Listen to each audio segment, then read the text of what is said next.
आज की क्लास में हम लोग शुरू करने वाले हैं चैप्टर टाइम सीरीज एनालिसिस। इसका यूज होता है जब भी हमारा टाइम पीरियड के हिसाब से दिया होता है, यानी डेटा हमारा कोई ईयरली डेटा दिया है, मंथली डेटा दिया है या वीकली डेटा दिया है और हमें उसको एनालाइज करके दो चीजें निकालनी। पहला तो हमें क्या निकालना है, ट्रेंड निकालना है, और दूसरी चीज हमें क्या करना है, फोरकास्ट करना है कि जो भी डेटा है वो किस कैटेगरी में जा रहा है। जैसे एग्जाम्पल देते हैं, किसी स्टूडेंट के मार्क्स दिए हुए ईयर बाई ईयर, और हमें उससे ये चीज पता कर सकते हैं कि उसका जो कैरियर ग्रोथ होता है वो कैसा जा रहा है, अपवर्ड जा रहा है या डाउनवर्ड जा रहा है। इसी तरह यूज करके हमारा कोई भी डेटा दिया हो, कैसा भी डेटा दिया हो, उसमें हम ट्रेंड निकाल सकते हैं और दूसरी चीज क्या कर सकते हैं, फोरकास्ट कर सकते हैं। टाइम सीरीज मेथड में ट्रेंड कैलकुलेट करने के लिए टोटल 5 तरह के मेथड यूज होते हैं, जिसमें सबसे अच्छा जो मेथड हमारा ज्यादातर यूज होता है जिसका नाम है लीस्ट स्क्वायर मेथड। इस मेथड का यूज करके हम अपने डेटा में ट्रेंड कैलकुलेट कर सकते हैं और दूसरी चीज क्या कर सकते हैं, फोरकास्ट कर सकते हैं या मंथली ट्रेंड निकाल सकते हैं। जो भी हमारे हिसाब से क्वेश्चन की डिमांड होती है उस हिसाब से कैलकुलेट किया जाता है। अब जो लीस्ट स्क्वायर मेथड होता है वहां पे दो तरीके हैं, यहाँ पे क्वेश्चन में मिलेंगे। एक तो शॉर्ट मेथड होता है और दूसरा होता है लॉन्ग मेथड।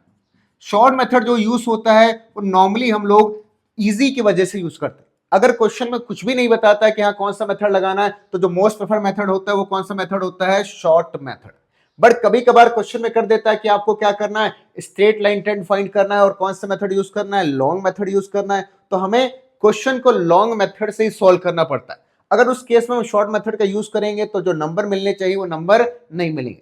तो अगर क्वेश्चन की कोई डिमांड नहीं है तो कौन सा मेथड लगाया जाता है, शॉर्ट मेथड। बट अगर क्वेश्चन बोल रहा है कि हमें लॉन्ग मेथड यूज करना है तो उस केस में हमें लॉन्ग मेथड यूज करना पड़ेगा। दोनों मेथड्स की वर्किंग अलग अलग होती है, दोनों मेथड्स में सॉल्व करने का तरीका अलग अलग होता है, बट दोनों मेथड्स से हम एक ही चीज निकालते हैं। पहली चीज तो क्या निकालते हैं, ट्रेंड, और दूसरा हम लोग क्या करते हैं यहाँ पे, फोरकास्ट। तो सबसे पहले आज की क्लास जो शुरू करने वाले हैं उसमें हम लोग लीस्ट स्क्वायर का शॉर्ट मेथड यूज करने वाले हैं। अब शॉर्ट मेथड जो है हमारा, उसके लिए क्वेश्चन कुछ ऐसे दिया होता है, एक कॉलम दिया होगा हमारा ईयर का और दूसरा कॉलम हमारा कुछ भी हो सकता है। जैसे हमने यहाँ पे एग्जांपल लिया है सेल्स, सेल्स की जगह पे वो प्रॉफिट दे सकता है, या मान लेते किसी स्टूडेंट के मार्क्स दे दिया है, या कुछ भी डेटा दे सकता है। हमें क्या करना है, इसी दो डेटा के थ्रू हमें ट्रेंड निकालना है और दूसरा क्या करना है, फोरकास्ट करना है। तो क्वेश्चन में हमें सिर्फ दो कॉलम बने बनाए मिलते हैं। जब इसको सॉल्व करने जाते हैं तो वहां पे हमें 4 कॉलम्स बनाने पड़ते हैं। पहला कॉलम, दूसरा कॉलम, तीसरा कॉलम और लास्ट हमारा मेन कॉलम। सबसे पहला कॉलम जो हमारा बनता है जिसका नाम होता है एक्स, दूसरा कॉलम होता है एक्स स्क्वायर और तीसरा कॉलम होता है एक्स वाई। अब इस क्वेश्चन में जो सबसे मेन चीज है सॉल्व करना वो है एक्स कैसे निकलता है। तो एक्स जो हमारा, जिन लोगों ने मीन पढ़ा होगा तो उनको पता होगा कि एक वर्ड होता है जिसका नाम होता है डेविएशन। डेविएशन में क्या करते हैं हम लोग, दो वेरिएबल्स को माइनस करके डेविएशन निकालते हैं। जैसे मीन में होता था कि एक्स को हम अज्यूम्ड मीन से माइनस करते हैं, सेम प्रोसेस यहां भी होता है कि हमें क्या निकालना पड़ता है, डेविएशन निकालना पड़ता है। बट जो यहाँ पे डेविएशन निकलता है वो अज्यूम मीन में हम लोग क्या लेते थे, कोई नंबर लेते थे, बट यहाँ पे नंबर ना लेके हमें ईयर लेना पड़ता है। हमेशा क्वेश्चन जब भी दिया होगा तो शॉर्ट मेथड में जो भी सेंटर में ईयर होता है उस ईयर को हम लोग मान लेते हैं यहाँ पे, और उसी मेथड से हम लोग क्या निकालते हैं, डिवीजन। हमेशा ध्यान रखना कि शॉर्ट मेथड में हमेशा जो सेंटर वाला ईयर होता है वही प्रेफर किया जाता है, जिससे क्वेश्चन हमारा सॉल्व करने में इजी हो जाए। तो यहाँ पे 5 ईयर्स थे तो सेंटर में कौन सा ईयर आता है, 2012। तो हमने यहाँ पे डिवीजन कहां से निकाल लिया, 2012 से। अब करना क्या होता है, इसके बाद हमें जो भी क्वेश्चन में ईयर दिया होगा उसको अपने डेविएशन वाले ईयर से माइनस करना है। जैसे सबसे पहला यहाँ पे कितना दिया हुआ है, 2010। तो हमें क्या करना है, 2010 को माइनस करना है 2012 से। तो सबसे पहले ईयर का आंसर कितना आएगा हमारा, -2। तो ये सबसे पहला हमारा डेविएशन निकल के आ गया -2। फिर सेम हमें काम अगले उसमें करना है कि 2011 को 2012 से माइनस करना है। तो अगला आंसर हमारा आ जाएगा -1, फिर ये आ जाएगा 0, ये 1 और ये 2। हमेशा ध्यान रखना कि इसमें से इसको माइनस करते हैं। और हमेशा होता क्या है कि अगर क्वेश्चन असेंडिंग ऑर्डर में दिया हुआ है तो ऊपर की वैल्यूज सारी माइनस में आती है और नीचे की सारी वैल्यूज जो होती हैं वो प्लस में आती। कभी भी ये गलती मत करना कि 2012 से 2010 को माइनस कर देना। हमेशा जो ईयर दिया होता है उसमें से डिवीजन को माइनस करते हैं। यानी 2010 में 2012 माइनस करेंगे तो कितना आया, -2। और यहाँ पे 2014 से 12 माइनस करेंगे तो आंसर कितना आया है हमारा, +2। सेम ऐसे ही जब x निकल जाएगा तो हमें उसका क्या कर लेना है, स्क्वायर कर लेना। तो ये x हो गया, इसका स्क्वायर कर लेंगे, 2 का स्क्वायर कितना आ जाता है, 4, ये 1, ये 0, ये 1 और ये 4। अब अगला कॉलम जो है जिसका नाम है एक्स वाई। एक्स वाई के लिए क्या करना होता है, क्वेश्चन में जो हमने एक्स निकाला है उसको वाई से मल्टीप्लाई करते हैं। अब बात आती है कि y यहाँ पे क्या होता है, तो जब भी जो क्वेश्चन दिया होगा, क्वेश्चन में एक कॉलम हमारा ईयर का दिया होता है और दूसरा कोई ना कोई डेटा सेट होता है किसी भी टाइम पीरियड का, तो जो भी डेटा सेट क्वेश्चन में दिया होता है वही डेटा हमारे लिए y होता है। वो सेल्स हो सकता है, प्रॉफिट हो सकता है, मार्क्स हो सकता है, कुछ भी हो सकता है, वही डेटा सेट हमारे लिए क्या होता है यहाँ पे y। तो इस कॉलम के लिए हमें क्या करना है, जो भी हमारा x दिया है उस x को y से मल्टीप्लाई करते हैं। तो सबसे पहला कितना है 15 को मल्टीप्लाई करेंगे -2 से तो ये आ जाएगा -30। फिर 18 को मल्टीप्लाई किया 1 से तो ये आ गया -18। 20 को 0 से, 24 को 1 से 24 और 30 को 2 से तो ये आ गया 60। अब इतना करने के बाद हमें क्या करना है, जो भी कॉलम्स हमारे बने हैं उन सारे कॉलम्स का टोटल कर लेते हैं। तो यानी सबसे पहला टोटल जो करना होता है वो करना होता है सिग्मा y का, फिर सिग्मा x का, सिग्मा x स्क्वायर का और सिग्मा xy का। तो सबसे पहला टोटल हमारा सिग्मा y का टोटल कर लेते हैं, जो भी डेटा क्वेश्चन में दिया था, तो इसका टोटल आ जाएगा हमारा 107। सिग्मा x अगर हमने सेंटर से लिया है तो ये मोस्टली हमेशा कितना आता है, 0 आता है। फिर अगला टोटल में किसका करना है, सिग्मा x स्क्वायर का, तो ये हमारा आ जाएगा 10। अब यहां पे सबसे इंपॉर्टेंट होता है टोटल करना सिग्मा एक्स वाई का। तो सिग्मा एक्स वाई का जब टोटल करना होता है तो उसके लिए हम लोग क्या करते हैं, क्वेश्चन को सही कर लेते हैं। सही करने का तरीका क्या होता है, हमेशा जो माइनस वाले नंबर्स जो दिए होते हैं उनको एक साथ टोटल कर लो, तो ये हो गया माइनस का 48, और यहाँ पे जो प्लस वाले नंबर्स दिए थे उनको एक साथ टोटल कर लो, तो ये हो गया प्लस का 84। अब हमें करना क्या होता है, इसका हमें टोटल करना है, तो इन दोनों नंबर्स को जो हमने अलग अलग टोटल किया है इनको आपस में क्या कर देते हैं, माइनस कर देते हैं। तो जब माइनस करेंगे तो आंसर आएगा हमारा प्लस का 36। हमेशा ध्यान रखना कि हमें इनका टोटल चाहिए होता है, तो टोटल करने के लिए माइनस वाले नंबर्स का टोटल अलग कर लो और प्लस वाले नंबर्स का टोटल अलग कर लो, फिर दोनों नंबर्स को माइनस कर दो। माइनस करने के बाद जो आंसर आ रहा है वो नीचे लिखो। प्लस वाला नंबर बड़ा था तो आंसर प्लस में आएगा, माइनस वाला नंबर बड़ा होता तो आंसर किस में आता, हमारा माइनस में। अब ये इतना काम हमारा नॉर्मली पूरा हो गया। अब यहां से दो मेथड्स हैं हमारे, एक शॉर्ट मेथड है और दूसरा मेथड कौन सा है, लॉन्ग मेथड। शॉर्ट मेथड में क्या होता है, हमारी यहाँ पे आगे क्वेश्चन सोल्व करने के लिए हमें इक्वेशन बनानी पड़ती है जिसका नाम होता है yc = a + bx। ये हमारी यहाँ पे ट्रेंड लाइन होती। अब ट्रेंड निकालने के यहाँ पे लीस्ट स्क्वायर यानी स्ट्रेट लाइन ट्रेंड में दो मेथड होते हैं, पहला शॉर्ट मेथड और दूसरा क्या है, लॉन्ग मेथड। हमें यहाँ पे a और b की वैल्यू चाहिए। अब ए और बी की वैल्यू कैसे निकलेगी, उसी बेसिस पे हमारा मेथड दो पार्ट में डिवाइड हो जाता है। सबसे पहला हमारा शॉर्ट मेथड है, यहाँ पे ए और बी की वैल्यू निकालना सबसे आसान होता है क्योंकि वहां पे हम लोग छोटे छोटे से फॉर्मूला यूज करते हैं। बट जब बात करते हैं लॉन्ग मेथड में, तो लॉन्ग मेथड में जो हमारे वैल्यू निकल के आती है ए और बी की, तो वो वैल्यू हमारी किसके थ्रू निकल के आती है, इक्वेशन के थ्रू, और यहाँ पे किस पे बेस है, फॉर्मूला बेस है। तो दोनों मेथड्स में जो ए और बी की वैल्यू आती है वो अलग अलग आती है। यहां पे शॉर्ट मेथड में इजी तरीके से आ जाती है और यहां पे लॉन्ग मेथड में क्या करना पड़ता है, पूरी इक्वेशन सॉल्व करनी पड़ती है, सॉल्व करने के बाद निकल के आती है।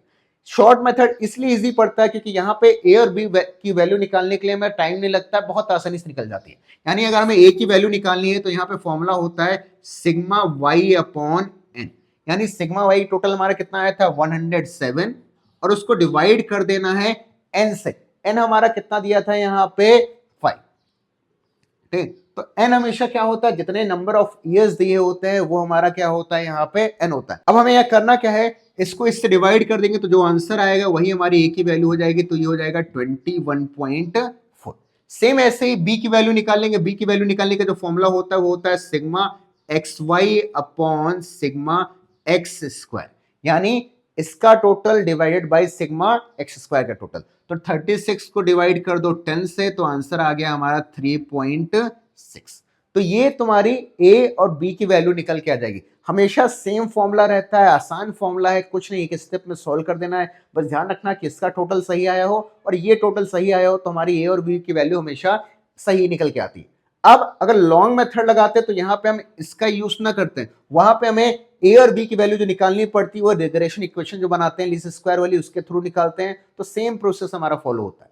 अब बात करते हैं ट्रेंड लाइन की। तो ट्रेंड लाइन के लिए हमें ए और बी की वैल्यू चाहिए होती है। एक्स हमेशा हमेशा कॉमन रहता है हमारा, जो भी हमने यहां से निकाला होता है।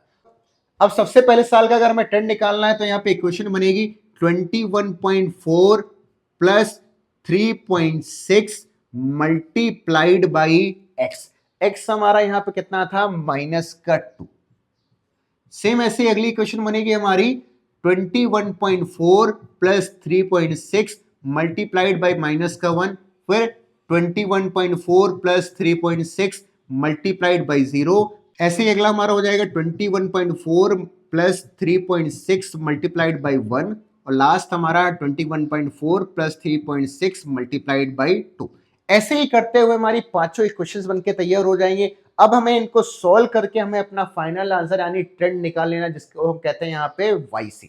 अब सॉल्व करने के लिए करते क्या है, यहाँ पे जो b की वैल्यू दी होती है उसको x से मल्टीप्लाई करके a में प्लस या माइनस करना होता है। हमेशा ध्यान रखना कि जो ऊपर वाली वैल्यूज होती है वहां पे इसको मल्टीप्लाई करके इसमें से माइनस करते हैं, और नीचे क्या करना पड़ता है, हमें मल्टीप्लाई करके इसमें क्या करना पड़ता है, इसको प्लस करना पड़ता है। तो सबसे पहले हमारा क्या करेंगे, 3.6 है उसको मल्टीप्लाई करेंगे 2 से, और जो भी आंसर हमारा यहाँ पे आएगा उस आंसर को हम लोग क्या करेंगे 21.4 से माइनस कर देंगे। सबसे पहला जो आंसर हमारा आ जाएगा वो आ जाएगा 14.2, फिर दूसरा हमारा आ जाएगा 17.8, फिर नेक्स्ट हमारा ये 0 हो जाएगा तो आंसर आ जाएगा 21.4, फिर इसको मल्टीप्लाई किया 3.6 को 1 से मल्टीप्लाई किया और इसमें ऐड किया तो आंसर आ गया 25, और ऐसे ही हमारा लास्ट आंसर आ जाएगा 28.6।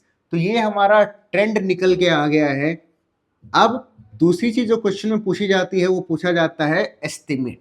अब एस्टिमेट क्या होता है, हम पुराने डेटा के बेसिस पे क्या करते हैं, पता करते हैं कि फ्यूचर में जो रिजल्ट है वो कैसा रहेगा। यानी 5 साल का डेटा हमारा सेल्स का दिया हुआ है और हमें ये निकालना है कि मान लेते हैं 2016 में अप्रॉक्स कितनी सेल हो सकती है।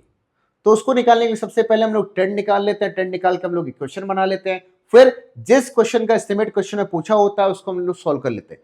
अब एस्टिमेट निकालने का तरीका क्या होता है, सबसे पहले एस्टिमेट निकालने के लिए हमें एक्स निकालना पड़ता है। एक्स कैसे निकलेगा, वही सेम प्रोसेस, हमें जो ईयर क्वेश्चन में एस्टिमेट पूछा उसमें से अपने डिवीजन वाले ईयर को क्या कर देना है, माइनस कर देना है। यानी यहाँ पे 2016 से हम लोग माइनस कर देंगे 2012, तो एक्स की वैल्यू हमारी निकल के आ जाएगी 4। अब हमें क्या करना है, ट्रेंड निकालना है 2016 का, तो इक्वेशन जो सेम इक्वेशन थी उसी इक्वेशन में हमें x की वैल्यू बस चेंज कर देनी। यानी जो इक्वेशन थी हमारी ये थी 21.4 प्लस 3.6 मल्टीप्लाइड कर दो उसको उस साल के x से जो भी क्वेश्चन में पूछा गया। तो 2016 का जो x निकल के आया था वो कितना निकल के आया हमारा यहाँ पे 4, तो हम इसको यहाँ पे इससे क्या कर देंगे, मल्टीप्लाई कर देंगे। तो ये सेम प्रोसेस होता है, इसको पूरे को सॉल्व कर लेंगे और जो भी आंसर हमारा निकल के आएगा तो वही आंसर हमारा यहाँ पे क्या हो जाएगा, ट्रेंड हो जाएगा। किस मेथड से, लीस्ट स्क्वायर शॉर्ट मेथड से। एस्टिमेट निकल के जो आएगा वो निकल के आएगा हमारा 35.8। तो ये हमारा जो नॉर्मल क्वेश्चन होता है लीस्ट स्क्वायर का, जिसमें हम लोग क्या निकालते हैं, ट्रेंड निकालते हैं और क्या निकालते हैं, एस्टिमेट। एक चीज क्वेश्चन में और पूछता है वो है मंथली इंक्रीज रेट। तो जो मंथली इंक्रीज निकालने का फॉर्मूला होता है वो बहुत आसान होता है। उसके लिए हमें क्या करना होता है, जो क्वेश्चन में बी की वैल्यू दी होती है उसको 12 से डिवाइड कर देते हैं। बी जो होता है हमारा वो क्या बताता है, इंक्रीज रेट बताता है। हमें अपने क्वेश्चन में जो भी बी की वैल्यू निकल के आई है उसको हम 12 से डिवाइड कर देंगे तो हमारा क्या निकल के आ जाएगा, मंथली इंक्रीज रेट। तो ये पूरा क्वेश्चन सॉल्व हो गया हमारा। इसमें ग्राफ बनाने को और दे सकता है, क्वेश्चन में देता है तो बनाना पड़ता है, नहीं देता है तो नहीं बनाना होता है। ऐसे ही हमारा ये लीस्ट स्क्वायर का शॉर्ट मेथड पूरा हो गया। अगली क्लास में हम लोग सीखेंगे कैसे हम लोग लीस्ट स्क्वायर के लॉन्ग मेथड का यूज करके ट्रेंड और एस्टिमेट कैलकुलेट करते हैं।